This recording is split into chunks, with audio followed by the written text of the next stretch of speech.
Too many of us are not living our dreams because we are living our fears. Les Brown. Nobody around for miles. We pulled up anchor and started to head south on our way to Florida. As we were exiting the channel, we were passing Fort Sumter, which was a wonderful view on our way out. And lo and behold, we also come across sailing vessel Unspoken. To our surprise, they hailed us on the radio, and it was just fabulous talking to them. And hopefully we come across their path again. I'm not sure if you can tell, but it's still early morning here. The sun is just coming up. Had a little bit of a rough passage. I don't know if rough's a word for it. It was just very, very lumpy.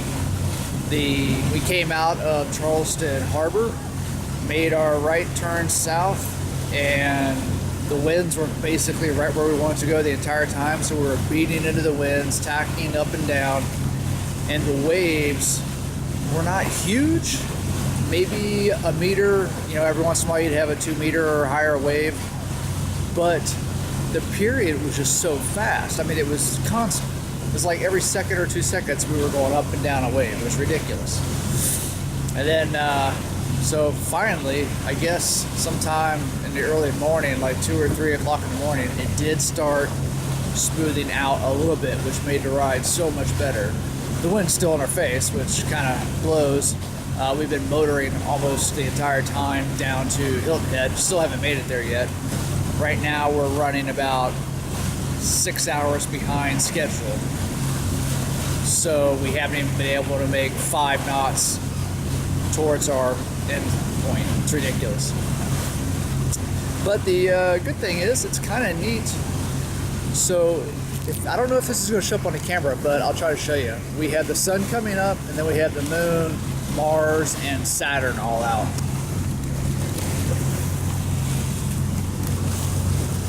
So there's the moon, and then to the up left of that is Mars, which doesn't look like it's going to show up. Oh, there it is. Little tiny Mars. And I know Saturn won't show up. Mars barely shows. The Saturn's to the right, and it's even farther. But we have that. And then we have the sunrise just coming up too. So it didn't start out very well, but at least we got a good show for the morning. This season aren't too bad right now.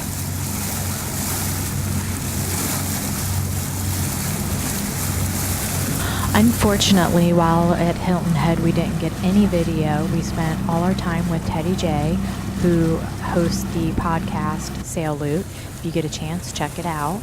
And then also in the shipping channel out of Hilton Head, we were dodging barges. So here we are at 3:10 in the morning, first night watch, shift change. How you feeling? Feeling good. It's not too bad. Are you awake yet? Yeah. I think the whole family's awake. We have Sophia the dog over here. Oh. I wonder if I got her. We're actually having a really good sail tonight. So we left Charleston, or oh my gosh, not Charleston. We left Hilton Head earlier today, around 1800, 6 o'clock, and got gas, got diesel, filled up water, and we're heading to Florida. I'm not in bed yet because I'm too excited to sleep. It's like going to Disney World, man. We're heading to Florida. So it's 3, like I was saying. We're having a great sail. We're on a beam reach with a starboard tack and heading south, and we're doing 11 knots of true wind. We're bouncing between 6 and 7 knots speed over ground, and it's just a fabulous sail. Got a partial moon, so it's not pitch black, and things are good right now. Life is good, man. What do you have to add, honey? Oh, that's it. I think you covered it all. Till tomorrow, guys. As always, one of the best things on Passage is seeing wildlife, and dolphins are always a welcome.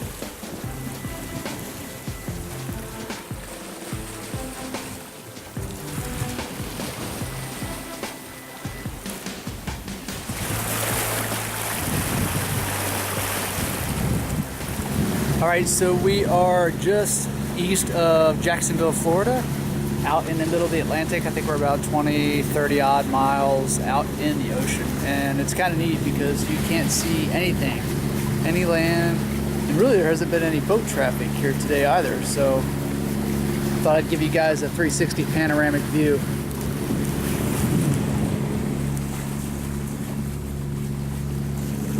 Nobody around for miles.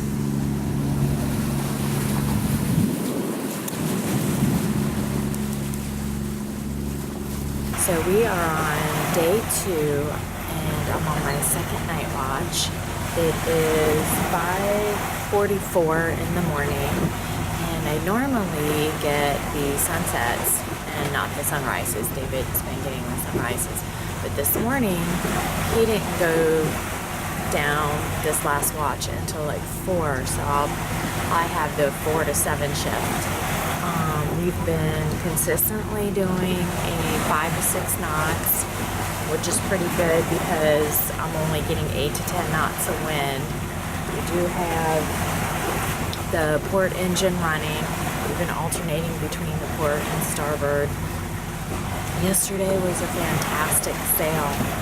We sailed several hours. It was awesome. I love being able to do that. The sails up and turn the engines off and just enjoy the peace and serenity of the ocean. It's awesome.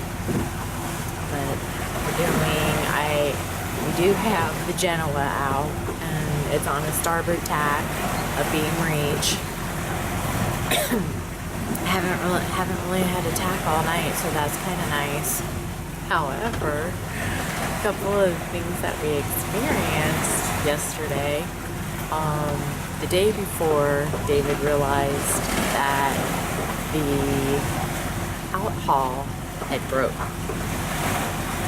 So no worries, he fixed it he didn't fix it, but what he did is he rigged it up where we put in a reef, and that kind of tucked the glue and everything in underneath the sail, so we were able to still sail with the main. And then yesterday evening, the reef broke, so no main. We had to put the main away, and now we're just using Genoa for any kind of sail. So we'll have to wait until we get to Florida to get those fixed. And I guess the impeller, I was awoken at 4 to the sound of a dry back in the starboard bilge. We have a slow leak from the impellers, which I guess the seals are just giving, with time and all that stuff. That's how that goes. But it's been an interesting sail, and it's been a great sail, and I've loved every single minute of it. It's just awesome. Everybody should get to experience this at least once. So I'm going to sit back and enjoy the sunrise. I'll see you guys later. Here comes the sun, and I say it's alright. Good morning. Hello, sunshine.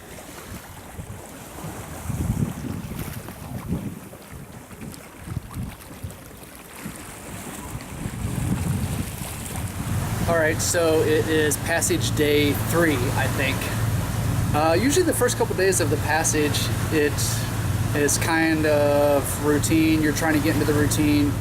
So you might be a little seasick. Seasickness usually lasts about 3 days for most people, but it's a little bit different for everybody. But after you kind of get over that, then you basically go on watch, eat, make dinner, clean up a little bit, and that's about it. So I like to take this opportunity to do all those mundane things that you don't want to do when you're somewhere nice, or when you're sitting around the house watching TV when you actually get somewhere nice. One of those is rust fighting. It is a constant chore on a sailboat because you got the salt water and everything else. And even stainless steel, it's not, rust proof. It still rusts, especially if it doesn't have any oxygen on it. And one of the things you can do to kind of help prevent that is to just wipe it down every once in a while, or make sure that it's not jammed up against something. For instance, I found that on this boat here, one of the stainless steel tubes had a panel jammed up against it, where water and salt and everything else had gotten to it over the years, so it had rusted pretty bad. So I took the time to clean that up. One of the easy things that you can do while you're on passage is do a little rust control, corrosion control. So I took some of the panel down so that you could see. And I'm not sure how much that's going to come up on the camera, but all the screw holes here all have rust coming out of them, where they've been sitting there for years and years and years, and you can kind of see it goes all the way around the edge. One of them actually broke off because the rust was so bad. So what I do is I have a little solution of some Bow Shield T9, and then I have the stainless steel cleaner. I put it in a little Ziploc bag with all my screws. And people use different things. Some people use vinegar, some people use, different things. But this is just what I use. So you put them in there, soak them in that kind of takes off some of the rust, loosens it up. And then you got some sandpaper or a knife to go through and actually scrape it all out. And then when I'm done, I use not TFE paste, but Tough Gel. This stuff is what I would recommend for fasteners that you plan on leaving for a long time. For instance, this track. We're going to put the screws up there and we're never going to use it again, so I'll go ahead and put some Tough Gel on that. If it is something that you're going to get into every once in a while, then I would just recommend just using the Bow Shield T9 on it. For instance, on my generator, I use Bow Shield T9 on a lot of it because I already schedule in annual maintenance for that. But so that's about it. Just wanted to give you guys a little update on what we're doing out here on our passage, besides sitting around staring at the ocean, which is nice. Along the way, we did catch a couple thunderstorms, and Sophia had to get up from her comfy bed and readjust to another bed because she was getting wet. Sophia's getting wet.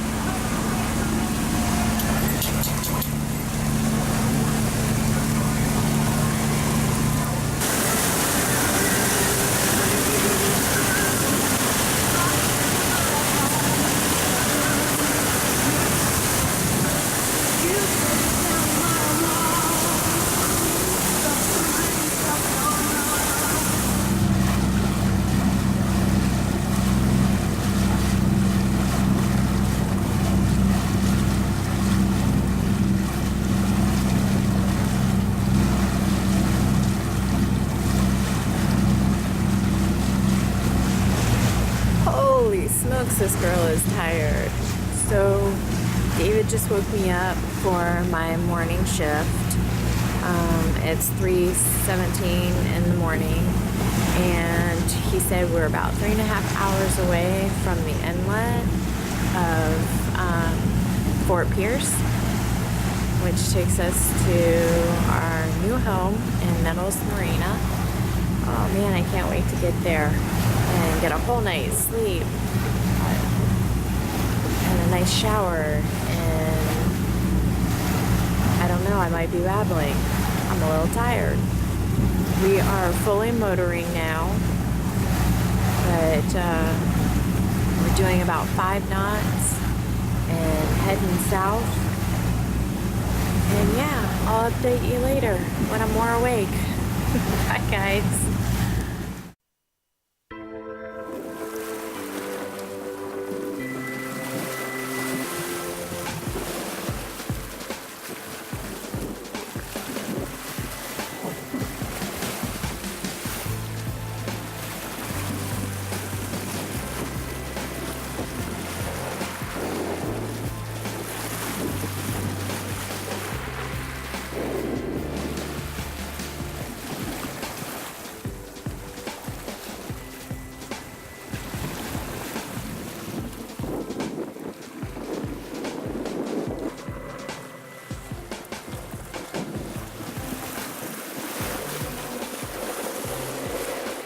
After 3 days, 2 nights, thunderstorms, dolphins, sunrises and sunsets, we finally arrive at Nettles Island Marina.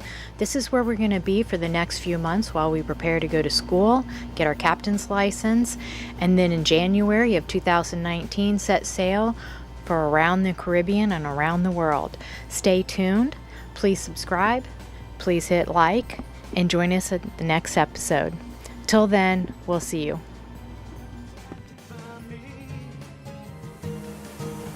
I'm ready to see, I'm ready